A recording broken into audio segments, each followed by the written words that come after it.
एक ट्रेलर जिसने सिर्फ बॉलीवुड को नहीं पूरे इंडिया को हिला दिया।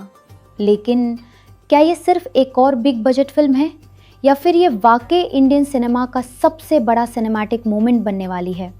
और क्या रणबीर कपूर सच में राम लग रहे हैं या सिर्फ रणबीर कपूर?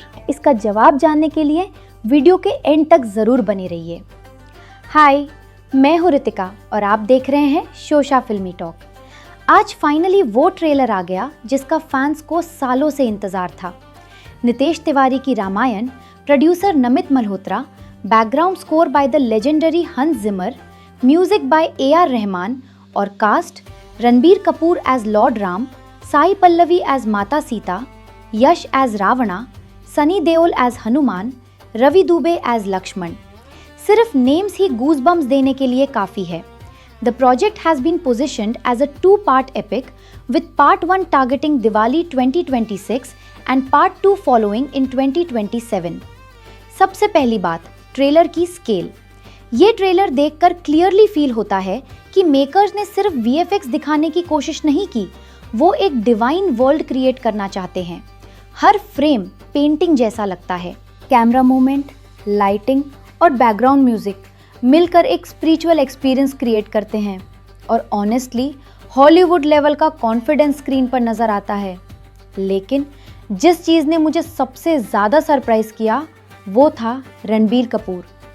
सच कहूँ, अनाउंसमेंट के टाइम बहुत लोगों को डाउट था, लगता नहीं राम, लगता ही नहीं फिट होगा।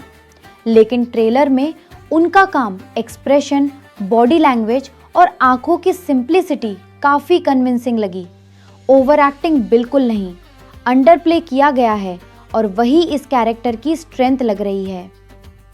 साई पल्लवी, बस एक शब्द, ग्रेस। उनकी स्क्रीन प्रेजेंस में एक नेचुरल प्योरिटी है और सीता के कैरेक्टर के लिए शायद इसी सिंप्लिसिटी की ज़रूरत थी। हर शॉट में वो एक्टिंग नहीं, जीती हुई नज़र आती हैं। और फिर यश।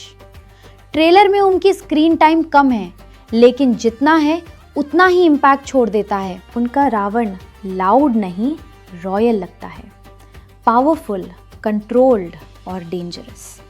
यश himself has described the film as India's dream project and praised Ranbir Kapoor's dedication to playing Lord Ram. अगर आपको बॉलीवुड के ऐसे ही ऑनेस्ट रिव्यूज़, ट्रेलर ब्रेकडाउन और फिल्मी अपडेट्स पसंद हैं तो शोशा फिल्मी टॉक को सब्सक्राइब करना मत भूलिए, क्योंकि यहाँ हम हाइप नहीं, एनालिसिस लेकर आते हैं। एक और चीज़ मुझे बहुत पसंद आई, ट्रेलर कहीं भी अननेसेसरी कॉमेडी, फोर्स्ड रोमांस या मास डायलॉग्स के पीछे नहीं भागता। उसने रामायण की डिग्निटी को प्रिजर्व करने की कोशिश की है और मेरे हिसाब से ये इस ट्रेलर की सबसे बड़ी जीत है। हाँ, थोड़ी कंसर्न्स भी हैं। इतनी लेजेंडरी स्टोरी को सिर्फ विजुअल्स के दम पर नहीं उठाया जा सकता। इमोशनल राइटिंग, डायलॉग्स और कैरेक्टर डेप्थ ही डिसाइड करेगी कि ये फिल्म हिस्ट्री बनेगी या सिर्फ रिकॉर्ड ब्रेकिंग ओपनिंग। तो शुरू में मैंने पूछा था, क्या ये सिर्फ एक और बिग बजट फिल्म है या इंडियन सिनेमा का सबसे बड़ा सिनेमैटिक मोमेंट? मेरी ओपिनियन, ट्रेलर ने प्रूव कर दिया है कि इंटेंशन सिर्फ पैसा कमाने की नहीं, लेगेसी बनाने की है। अब असली टेस्ट होगा जब पूरी फिल्म थिएटर्स में आएगी। लेकिन अगर मेकर्स ट्रेलर जैसा ही इमोशन, राइटिंग और स्पिरिचुअलिटी मेंटेन कर गए तो रामायण सिर्फ एक ब्लॉकबस्टर नहीं, बल्कि एक जनरेशन डिफाइनिंग फिल्म बन सकती है। मैं हूँ रितिका और मिलते हैं अगले रिव्यू में सिर्फ शोशा फिल्मी टॉक पर।